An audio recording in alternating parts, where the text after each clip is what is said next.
mereka akan di PHK kalau tidak bisa menyelesaikan permasalahan ini sampai dengan akhir bulan Juni gitu. Memang di balik suksesnya penyelenggaraan MXGP itu ada sisi minornya. Jadi sisi minor bahwa beberapa vendor, pengusaha lokal baik dari luar daerah juga itu masih ada yang belum terselesaikan secara finansial pembayarannya. Kalau di saya pribadi, saya nggak tahu lah teman-teman yang lain, tapi di saya pribadi tagihan itu masih tersisa secara nominal itu di sekitar 700-an juta. Apa ada kemungkinan membawa kasus ini ke ranah hukum?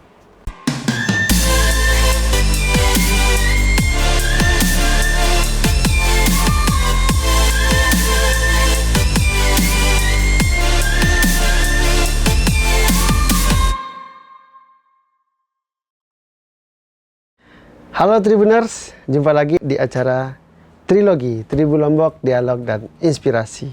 Dan sekarang saya sudah bersama Bang Putra Rinjani Mahsyar alias Bang Upo. Siap.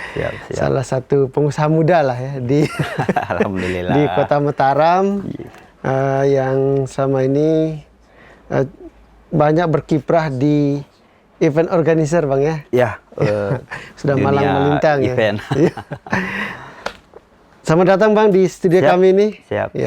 Terima kasih sudah menyempatkan hadir di studio Tribu Lombok. Siap Bang. Akhirnya kita ketemu Bang. Biasanya saya baca berita ini Bang Upok ini siapa sih?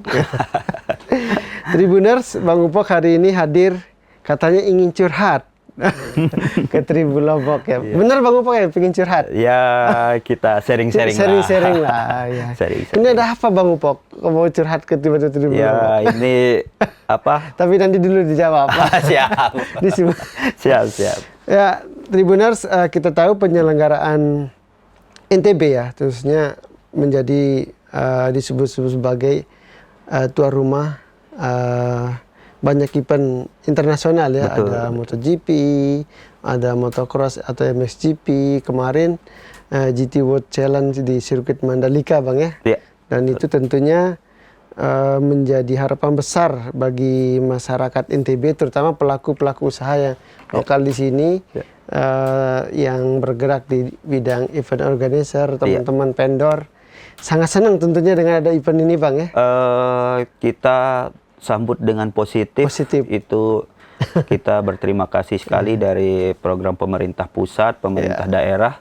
Dengan adanya sirkuit Mandalika itu seperti kalau petani itu kayak kita dikasih traktor. Jadi kita yang semulanya pakai sapi atau pakai cangkul, sekarang itu dunia teknologi sudah mengharuskan kita pakai traktor.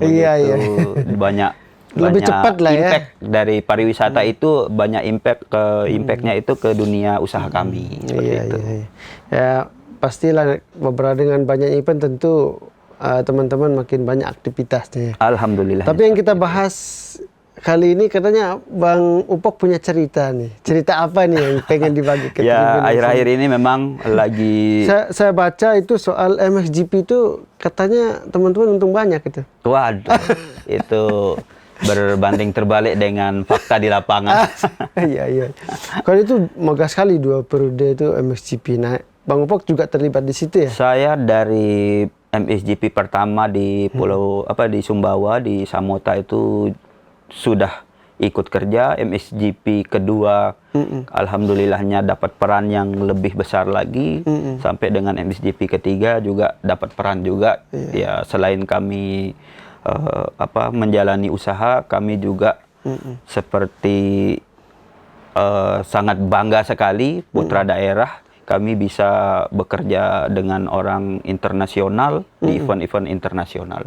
Seperti kami ini naik kelas lah. Naik kelas ya, sangat betul. bangga. Jadi makanya waktu itu tertarik ikut terlibat langsung di event internasional seperti MXGP ya? Iya, saya alhamdulillahnya dipercaya dari peresmian sirkuit Mandalika, kemudian WSBK, MotoGP, hampir 90% kegiatan bertema motorsport alhamdulillahnya dipercaya. Terlibat Karena semua di situ? Terlibat di Wah, situ keren. semua. Berarti MotoGP juga pertama, WSBK, yang pertama terlibat? Ya, jadi kalau di WSBK, di namanya itu, jadi di podium panggung besar, tempat podium pembalap itu saya yang kerjakan. Seperti Keren. itu. Ternyata ini sosok di balik panggung juara. Bang Upok ternyata. Termasuk di podium MotoGP, Oh, gitu. paling dekat. Jadi saya malah jadi pengibar bendera, bendera rider. Jadi kami di brief sama dari pihak Dorna itu ada lagu kebangsaan, ridersnya siapa. Jadi sangat bangga sekali dengan itu. Itu Bang Upok kerjain apa di sana tuh? Di MotoGP itu kebetulan waktu itu infrastruktur sirkuit belum begitu lengkap, jadi butuh supply barang dari saya. Awalnya itu dari pihak penyelenggara membutuhkan sound system untuk podium pembalap. Nah, akan tetapi karena di situ tempat yang paling VVIP, tidak boleh terlalu banyak audiens di situ, hanya 2-3 orang yang diperbolehkan di sana karena ada Pak Presiden juga memberikan piala waktu itu. Jadi saya dimintain tolong juga jadi masang bendera juga, bendera, kemudian memutarkan lagu kebangsaan dari masing-masing rider yang juara seperti itu. Gitu. Jadi sudah dulu belum pernah ya terlibat dalam event balap internasional seperti itu? Bisa dibilang kegiatan motorsport itu merupakan event internasional pertama kami. Berarti apa namanya langsung begitu motorsport eventnya langsung internasional gitu? Alhamdulillahnya. Gimana itu Bang pengalamannya beda? Portofolio dari portofolio itu akhirnya kami dipercaya sering mensupport MGPA juga selaku penyelenggara. Jadi dari WSBK setiap seri itu pasti ada keterlibatan saya di situ. Alhamdulillahnya. Sekarang masih Bang? Atau? Kebetulan karena kontrak habis. WSBK hanya beberapa kali aja kemarin, saat ini belum ada lagi. Belum ada lagi. Tapi setiap MotoGP juga alhamdulillah dapat kepercayaan juga. Untung lah di situ ya. Iya, alhamdulillah. Nggak ada utang ya? Ya, setiap event itu pasti punya dinamika, tapi alhamdulillahnya selalu sukses. Sukses. Nah, ngomong-ngomong setelah itu berarti Anda ikut terlibat juga di MXGP nih katanya? Ya, jadi di MXGP pertama di Samota itu cuman saya melalui, bukan dari penyelenggara, tapi dari sponsor. Jadi ada salah satu brand sepeda motor yang digunakan oleh rider itu minta mereka membuat booth display di sana. Jadi dapat kerjaan alhamdulillah di sana. Nah, kemudian di penyelenggaraan kedua alhamdulillahnya dapat peran lebih. Jadi bisa ikut mempelajari juga seperti apa di ring 1 yang berhubungan dengan para bule, para dari dari pihak Dorna. Infront. MXGP ini ya. MXGP. Oke, jadi berarti senang lah tentunya vendor-vendor lokal ini ada. Ya, secara garis besar kami sangat bersyukur dengan adanya event-event internasional. Jadi alhamdulillah dapat kerjaan, juga nambah wawasan. Jadi selama ini kami hanya menggarap event lokal, dengan adanya kegiatan salah satunya MXGP itu kami naik grade lah secara kualitas. Apa nama vendornya Bang? Saya Sound Solution. Sound Solution. Iya, Sound Solution. Solusi untuk sound. Jadi bisa nyewa langsung di situ nanti. Siap. Ya, tapi ini Bang, oke lah motorsport kita tinggalin dulu. Kemarin tuh sempat saya baca berita rame. Sebenarnya rame sudah lama. Kemarin ada salah satu pejabat kita yang ulang tahun, rame lagi. Jadi saya lihat di vendor MXGP gitu kan, kalau nggak di akun media sosialnya, itu kasih ucapan selamat ulang tahun tapi isinya tagihan hutang. Nah itu ribut-ribut itu gimana ceritanya itu Bang? Jadi ya itu mungkin tafsir netizen. Tafsir netizen. Jadi kami membawa kue itu juga sebenarnya kami mau ikut memeriahkan acaranya Pak Zul. Kebetulan kami baca di portal berita online itu akan ada acara perayaan ulang tahunnya Pak Zul. Nah, kemudian mungkin itu bisa dibilang momen lah, momen. Jadi kami juga pengen ikut memeriahkan acara itu. Awalnya kami ini masuk golongan Romli gitu katanya, penyelenggara itu ada tanda kutip Romli gitu, rombongan liar. Ya, kami tidak diundang tapi kami ke sana bawa kue, ingin mengucapkan selamat ulang tahun lah kepada Pak Zul sebagai chairman MXGP ya. Mungkin kita sama-sama tahu lah beliau itu chairman MXGP. Berarti sosok yang banyak juga terlibat di motorsport gitu. Ya, di era kepemimpinan beliau itu beliau sejalan dengan program pemerintah pusat, jadi banyak juga menarik kegiatan-kegiatan yang sesuai canangan pemerintah bahwa NTB ini sport tourism. Sport tourism. Iya, ada balap triathlon, kemudian ada balap lari, ada balap balap sepeda juga di Mandalika itu. Jadi ingin ucapkan selamat ulang tahun. Tapi yang bukan selamat ulang tahunnya yang viral ini. Tapi si kadonya itu ada isi tagihan hutang itu kan. Iya, itu mungkin tafsir netizen. Iya, tafsir netizen. Itu gimana sih sebenarnya, Bang? Hutang itu siapa yang berhutang dan siapa? Abang termasuk yang ada tunggakan yang belum terbayar vendor itu? Iya, jadi mungkin saya sedikit cerita bahwa cerita dari awal, Bang. Bagaimana Abang jadi terlibat di situ? Momen kemarin itu juga hutang. Kita flashback. Momen kemarin itu mungkin kami berharap bisa ketemu untuk memecah kebuntuan, memecah kebuntuan yang selama ini.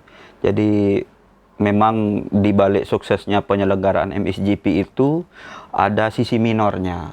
Jadi sisi minor bahwa beberapa vendor, pengusaha lokal, baik dari luar daerah juga, itu masih ada yang belum terselesaikan secara finansial pembayarannya. Utang lah ya? Iya, betul. Nah, secara garis besar kami tidak ada kaitan dengan Bang Zul. Secara garis besar. Hanya saja, jadi kami menjalin kerjasama itu pure profesional dengan penyelenggara, namanya PT SEG. PT SEG ini merupakan event organizer, di mana PT SEG ini yang memiliki hak license untuk menyelenggarakan MXGP sebagai penyelenggara MXGP, begitu. Hanya saja sampai dengan detik ini kebetulan dari pihak SEG ini tidak kooperatif terhadap teman-teman ini. Jadi kebetulan kami cari kantor juga, kantor SEG sudah tidak bisa ketemu, kantornya ada di mana. Kemudian panitianya juga kan domisilinya bukan dari Nusa Tenggara Barat. Jadi kalaupun kami hubungi juga seperti kami telepon tidak diangkat, kami WA 10 kali mungkin baru dibalas 1 kali. Jadi kami mengharap mau minta petuah lah sebenarnya sama Pak Zul. Kalaupun kami bisa bertemu sama Pak Zul itu kami mau minta petuah. Gitu terkait karena kami kan menjalin hubungan bisnis kami dengan panitia, kemudian panitia ini tidak respon, mungkin dengan beliau sebagai chairman mungkin beliau bisa memberikan petuah solusi kemana kami harus cari panitia. Berarti ini B2B ya, business to business ya? Iya, betul, bisnis antara IO sama vendornya gitu ya? Iya, betul. Abang selaku vendornya gitu? Iya, betul, kami sebagai vendor. Iya, jadi sampai sekarang belum ada titik temu? Sampai dengan detik ini juga masih belum ada penyelesaian. Iya, tapi Bang, ini kan sudah lama nih. Kan eventnya bulan Juni, Juli ya? Iya, 2024. Dan reporter kami kan pernah juga berusaha menghubungi panitia, bahkan panitia menjawab sudah terbayar. udah mulai terbayarkan waktu itu. Kalau dari SEG kan sempat kami konfirmasi waktu itu. Kalau udah mulai terbayar itu beberapa utang ke vendor gitu. Ternyata sampai 2025 masih ada ya. Ya ini kalau secara penyelenggaraan mau 10 bulan belum. Kalau di saya pribadi, saya nggak tahu lah teman-teman yang lain, tapi di saya pribadi tagihan itu masih tersisa secara nominal itu di sekitar 700-an juta. 700 juta. Kalau secara persentase itu sekitar 80-85% dari total kesepakatan yang kita kesepakatan kontrak lah begitu. Berarti 700 juta yang sisa belum dibayar. Belum terbayar. Sebagian udah dibayar berarti. Ada sudah dibayar, itu kan? Down payment, jadi down payment. Dia sebelum acara berlangsung. Abang cuman berarti vendor yang Sound Solution ini yang 700 Betul. juta. Katanya nilainya sampai miliaran bang. Totalnya ada berapa? Kalau secara nominal di teman-teman vendor secara keseluruhan itu saya kebetulan tidak begitu tahu secara spesifik, tapi secara garis besarnya mungkin sekitar 10 miliaran. 10 miliar. Iya. Itu melibatkan sekitar belasan vendor, baik dari vendor lokal dari NTB, ada juga vendor dari Pulau Jawa juga, dan ada vendor juga di Jakarta juga ada. Ini katanya belum ketemu sampai ini kan masa selama itu belum pernah komunikasi. Kan sebelumnya sebelum acara kan pasti udah akrab nih sama panitia, sama EO lah. Iya. Itu masa nggak habis itu putus? Bagaimana sih komunikasinya kok bisa selama ini? Nah itu juga kami juga kurang tahu. Ya mungkin ada kayak pepatah gitu, biasanya manisnya itu di depan, belakangnya itu bisa jadi pahit gitu. Iya. Berarti yang sama ini nih dari teman kami di lapangan itu bahwa panitia sempat ya kooperatif juga dan akan membayar, komitmennya kan seperti itu bang. Ya kalau secara jawaban kami juga memang mendapatkan jawaban. Apa tapi jawabannya bang? Jawabannya itu juga masih mengusahakan. Iya. Berarti sampai detik ini jawabannya SEG masih mengusahakan. Ya. Masih masuk usaha. Ya, jadi karena kami juga sempat dulu sebelum mungkin waktu lalu sudah diwawancara di ini bang. Ya, berarti abang 700 juta, tapi totalnya sampai 10 miliar saya dengar itu. Ya, betul. Jadi miliar. Ada beberapa vendor, ada 15 ya? Sekitar belasan vendor, 15-an vendor 15 ada. Sampai 4 hotel. Ya, kalau dari kabar yang saya terima itu ada beberapa hotel baik di NTB dan di Jakarta itu juga belum terbayar sampai saat ini. Iya. Dan itu juga kemarin jadi momok negatif juga buat ya teman-teman general manager hotel itu curhat lah sama saya. Curhat juga. Jadi bahwa mereka akan di PHK kalau tidak bisa menyelesaikan permasalahan ini sampai dengan akhir bulan Juni gitu. Jadi mereka akan diputus kontrak dengan perusahaan tempat mereka bernaung apabila tidak bisa menyelesaikan masalah ini. Juni ini? Oh, sudah genting dong ini, besok kalau nggak diselesaikan? Ya, mereka dirumahkan. Bosnya?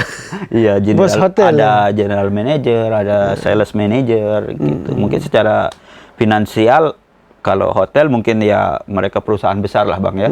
Jadi mungkin secara ini yang terancam itu hanya general manajernya, sales manager. Kalau saya sudah korban lumayan.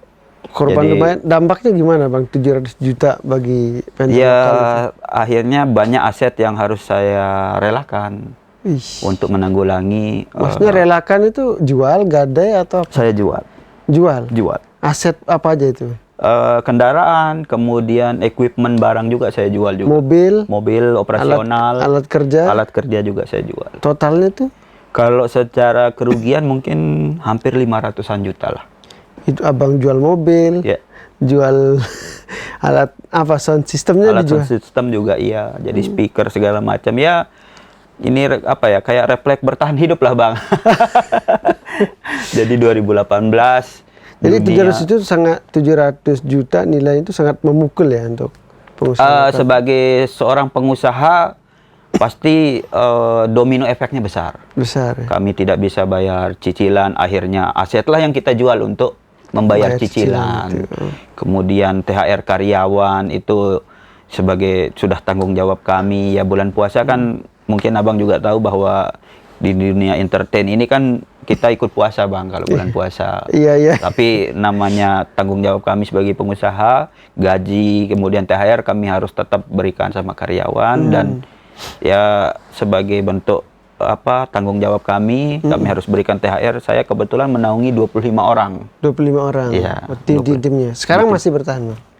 Alhamdulillah masih bertahan. Bisnis juga alhamdulillah masih jalan juga, tapi ya memang domino efek dari utang kegagalan bayar MSGP ini kalau di pribadi saya lumayan besar lah. Lumayan besar. Ya? Iya. Sampai gade mobil sama alat. Iya, kalau mobil saya jual. 2 unit itu saya jual. 2 unit? 2 unit. Mobil operasional saya jual. Itu untuk bayar cicilan, ya, beban utang. Bayar Abang cicilan, iya begitu.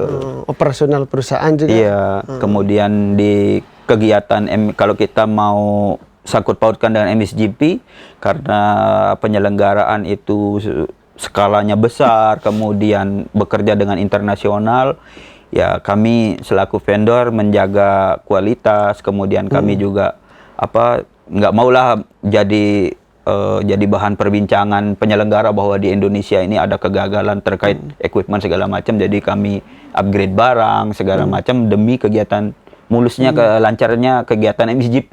Oh gitu. Tapi ya itu tidak berbanding terbalik dia akhirnya dengan mulusnya pembayaran. Iya Bang, risiko lah usaha Bang ya. Ya betul, risiko usaha. 2018 kami kena gempa, 2020 kami kena lockdown, 2024 ini kecebur lumpur ini di MSGP. Iya. Ini pengalaman yang mungkin ada hikmahnya. Tapi sekarang harapan teman-teman ini nilainya kalau Abang ada 700 juta, total semua ada sampai 10 miliar itu lumayan besar. Berarti banyak sekali dong ini. Teman-teman itu apa upayanya? Ya. Kan banyak orang, nggak hanya Bang kan, pernah bangun komunikasi, semacam pertemuan bipartit ke apa. Jadi dari hasil ya kami ngopi-ngopi, kemudian kami silaturahmi dengan teman-teman vendor itu juga hampir sebagian besar juga kena domino efek dari gagal bayar ini. Apa ceritanya teman-teman yang lain? Ya yang sampai detik ini jual barang juga ada. Kemudian yang istilahnya akhirnya pontang-panting nyari uang, nyari kemudian menggadaikan asetnya, kemudian juga yang akhirnya minjam cicilan di bank segala macam, ya segala cara lah untuk menyelesaikan permasalahan finansial di perusahaannya masing-masing. Ya, hampir-hampir mirip sama Abang lah ya. Ya, jual hampir mirip aset sama saya. Tapi alhamdulillah masih bertahan sekarang, Bang. Ya alhamdulillah tetap jalan ini di Mandalika juga. Hari ini juga ada kegiatan juga, alhamdulillah tetap jalan. Iya. Kira-kira harapannya tentunya dibayar lah ya. Kalau harapan sih pertama kami berharap sekali ada titik penyelesaian dari permasalahan ini. Ya, pembayaran itu. Kemudian yang kedua, harapan kami sebenarnya kegiatan ini akan selalu ada tiap tahun. Tiap tahun? Iya. Karena Abang nggak kapok, Bang? Bisa, kalau dibilang kapok ya abu-abu lah. Dibilang kapok, tapi apa pelajarannya ya mungkin dari iya situ. Betul. Ya kan pasti ada hikmah lah di balik. Ada sebelum kegiatan kan ada komunikasi, ada kontrak dan sebagainya. Ya. Apa hikmahnya yang kira-kira yang Abang petik dari penyelenggaraan ini? Kami ya lebih waspada jadinya. Jadi kemarin ketika MSGP itu niat kami mensupport acara itu pertama itu mungkin bukan nyari duit. Tapi yang pertama itu bagaimana kami bisa mensukseskan event itu, bisa mengharumkan nama NTB di acara itu. Apalagi di MSGP dunia itu sirkuit yang ada di Samota itu jadi sirkuit terindah di dunia, dapat award sebagai sirkuit MSGP terindah di dunia. View-nya sangat-sangat bagus, impact dari kegiatan ini juga sangat bagus untuk pariwisata. Harapan kami juga sebenarnya semakin banyak event dan event yang sudah berlangsung itu bisa berkelanjutan di NTB. Ya.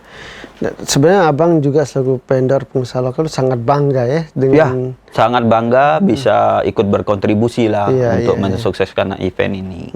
Ya, sip. Dan kita harapkan masalahnya abang ini selesai lah supaya Amin. juga memberikan sukses secara ekonomi. Iya. Jadi kalau sukses penyelenggaraan, sukses ekonominya juga abang ya. Iya. Iya.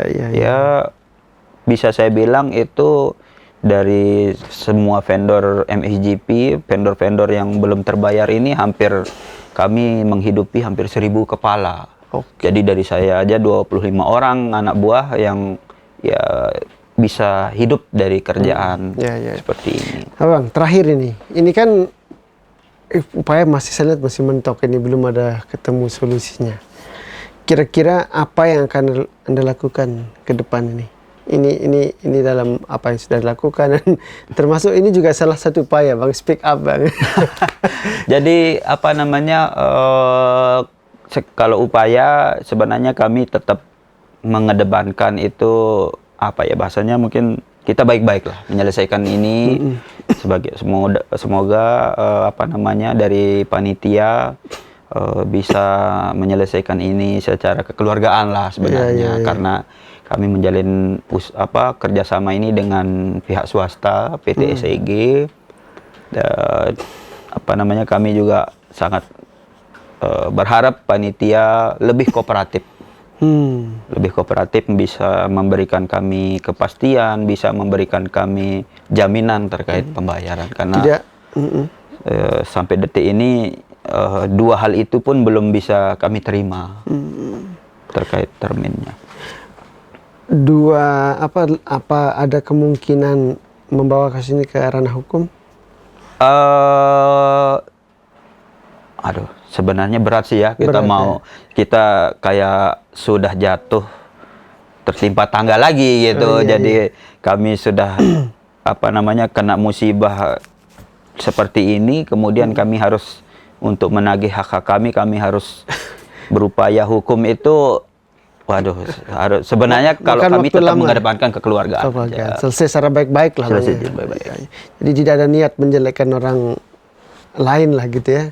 Tidak ada. Bagaimanapun juga kami kan menjaga nama baik kami juga. Nanti terframing di luar bahwa jangan pakai UPO itu, dia kalau nagih ekstrim gitu. Ya, tidak seperti itu kan.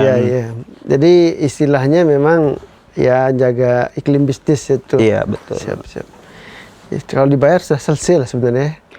Ya, harusnya gitu. Oke. Malah mungkin berita yang muncul terkait ketidakadaan MXGP 2025 ini akan kami suarakan supaya mungkin jadi atensi pemerintah pusat supaya bisa mengakomodir MXGP itu berlangsung lagi. Tapi kalau seperti ini, jadi kami takut juga 2024 belum selesai, 2025 nambah lagi.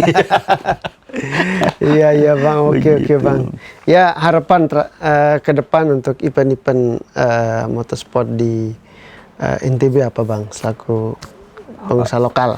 Selaku pengusaha lokal, pasti pemerintah juga punya kewenangan Bang, terkait punya kewenangan, punya kemampuan juga untuk menarik apa namanya kegiatan-kegiatan itu, menarik investor segala macam. Harapannya mungkin semoga Pak Gubernur yang baru kita menaruh, saya mewakili mungkin teman-teman yang ekonomi kreatif di bidang event ini, sangat berharap sekali semoga Pak Gubernur bisa menghadirkan tamu-tamu dan kegiatan-kegiatan balap itu semakin rame lah di NTB.